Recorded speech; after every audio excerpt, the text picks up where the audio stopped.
one of those mornings, I told you. Alright, so I'm gonna mute the other piano track.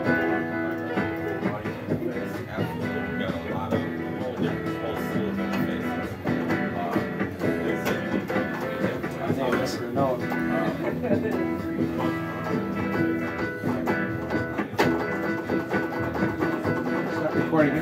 I know, I just trying to find the notes quick. So if I go in here and grab the downbeat on 1 here.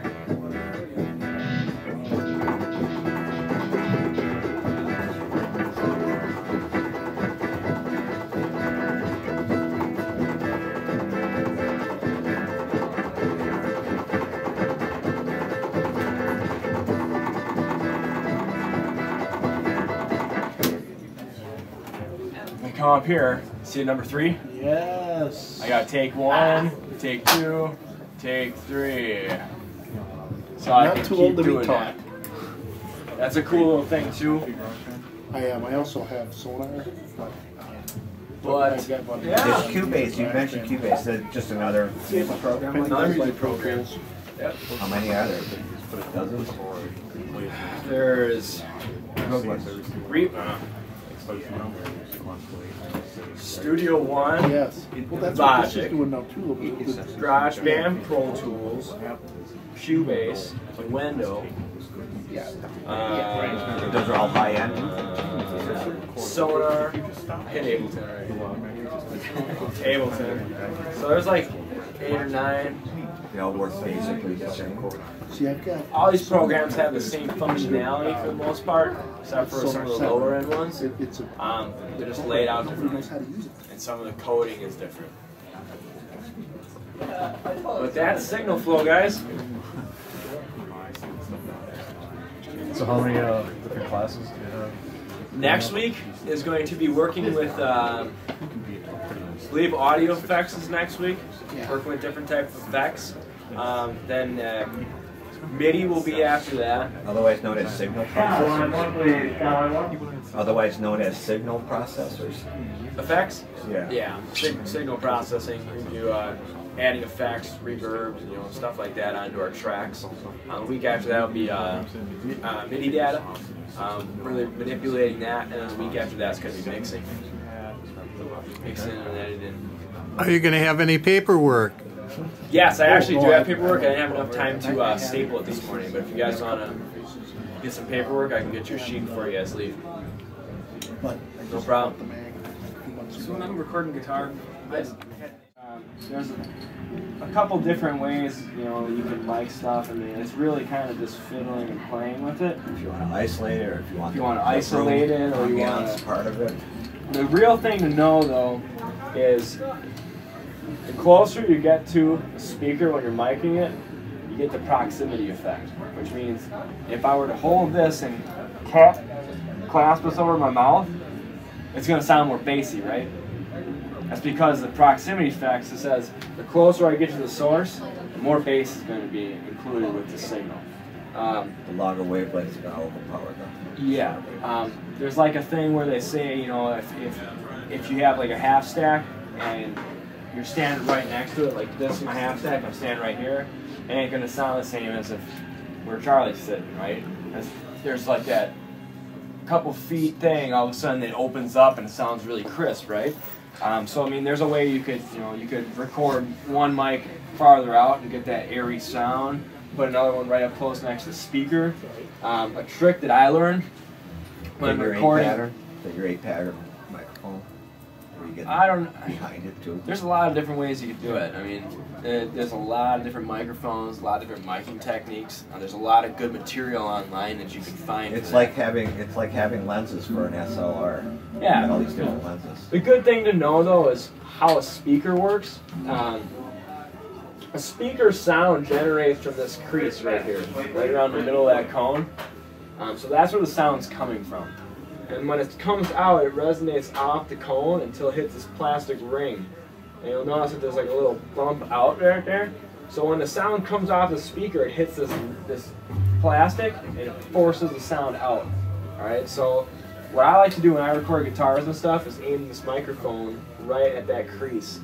but keep it out a little ways. But you'll notice that the more you angle it in different ways, you're going to start losing high end, or it's going to create this effect on the mic. You're going to get a little bit more airy sound. It all depends on how you place the mic. The best thing to do is just offset. I'll sit there and just strum some stuff while you hold the mic, you know, on a stand, of course. You know, get it on a stand and, you know, just keep moving around while you twiddle on something until you find that nice, crisp tone. The guy I recorded with, he had like 3 or 4 different half stacks in his studio, but he had a piece of square tape. Like he put like 2 strips and then 2 strips with like a tic-tac-toe board. And right in the middle is where you always put that microphone. So if drummer boy in live room went and accidentally kicked the mic stand, he'd be like, oh, it's right there. So he never misses it. Good. Great idea. Great idea. Why reinvent the wheel? Was his studio, his mics, everything? Yeah. So he knows stuff. He knows equipment. Yeah, he's pretty dang good. So there's a lot of fiddling around that has to do with, you know, just practice playing with it, having fun with it, exploring. Yeah, and you know, it's really getting the time to learn the science behind it too. There's a couple. I don't know them off the top of my head, but I have had a chance to stop at a bookstore and read a couple different books on like how sound works, and it's really fascinating. It really is. The other thing. These are all called transducers. Yes. And the Latin means trans, across, ducere, to lead across. So what it does is it takes energy and leads it across these boundaries into another form. When you sing into a mic, that sound pressure energy, when it hits the diaphragm, it induces a current. Now you got electrical energy, it's transduced, changed it. And then when it hits your preamp, it's going to be digitized, which is going to change it to another type of energy. So you're always changing it, transducers. Speakers are transducer, mics are transducer, guitar pickups are transducers. If you really think about it, when we record, it's one giant big circle. Because a transducer, like he said, is really just something that changes one form of energy to another one.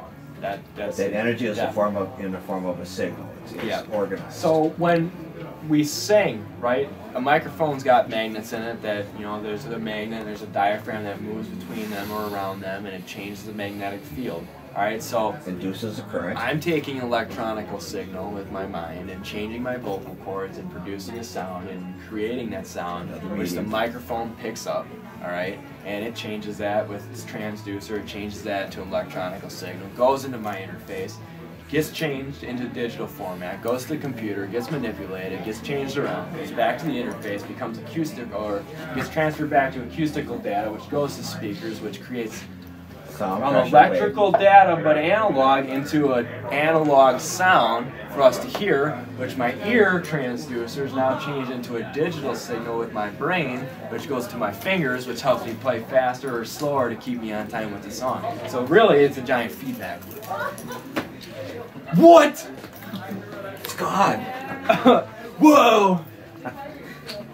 So with GarageBand, can you only record one track at a time? No, there's multi-track formatting on there. You gotta go to track and go to enable multi-track recording. So then you'd have to have enough. And there's my record buttons now. Yep, you'd have to have enough inputs though. I need that the 2 tracks in. There's a little red button now when I enable that preference. Okay. Which will allow me to turn it on or off. Just like on a mobile. But now you're limited by your interface. Can't enable track for recording. That was a MIDI track, I think. Yeah. So where are all the tracks stored if you record like 5 tracks at once? Are they stored on the interface? No, the computer stores them. Yep, it's all stored in basically what's going on. It's just writing it to a disk or saving it to a spot on the hard drive. File. Yep. It's all happening in real time. The interface is just a gateway. All it's doing is just a USB connection from that to the Yep. to the computer. Straight USB connection. So it's taking a little chunk of time from here's a chunk of drums, chunk of guitar, chunk of vocals. Yep, and then you're kind of getting into going to. I don't know if we can change that here though. Yeah, see, all it gives me is good, better, or best for audio resolution. In the nicer softwares, we can change sample rate, we can change hardware buffer size, and that gets kind of a little bit more crazy. More technical. Yeah. More technical, but all that's doing is sample rate is how many snapshots am I taking of a cycle, and hardware buffer size is how much I'm keeping in It RAM. seems like everyone here is kind of familiar with the software, but when I came here to see classic rock, I know, but what instruments though? 2 guitars, bass, vocals, drum. Okay. Well, with the drum track, how many piece set do you have? I got 16 track or channels filled up on the mixer, but you can make. Okay. Well, there's a couple ways you can do it that route. You could theoretically take the outs of the mixer, as long as it's not a powered output. Just That's take. what I plan on. Yeah. Take that out, take it into a 2-track, and you have the whole mix. As long as the mix on the mixer sounded good, you have to have your headphones in, make sure that your mix sounds accurate. You could record that in, but it wouldn't be separate track. The only way you could separate track it is if you had individual interface. Yeah, mics, but you have to have an interface that enabled multi-channeling.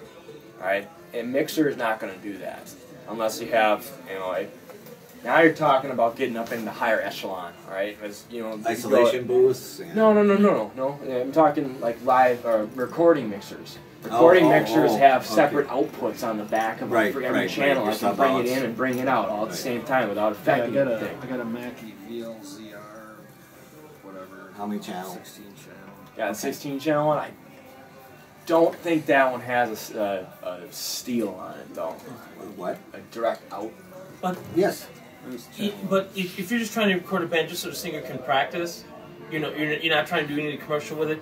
You can just take a regular hand mic and record the band practice, and give that to the singer. I mean, if you want the simplest way.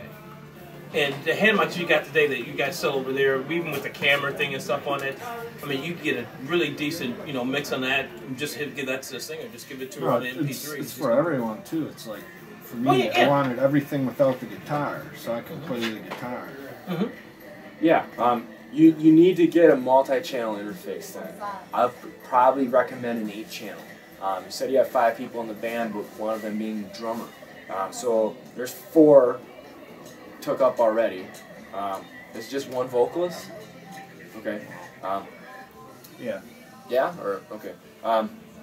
So you got 3, and then the drums. Preferably, you probably want to do like a 3-mic thing, unless you wanted to individually mic the whole kit. That's where it gets complicated. Bounce it to one track.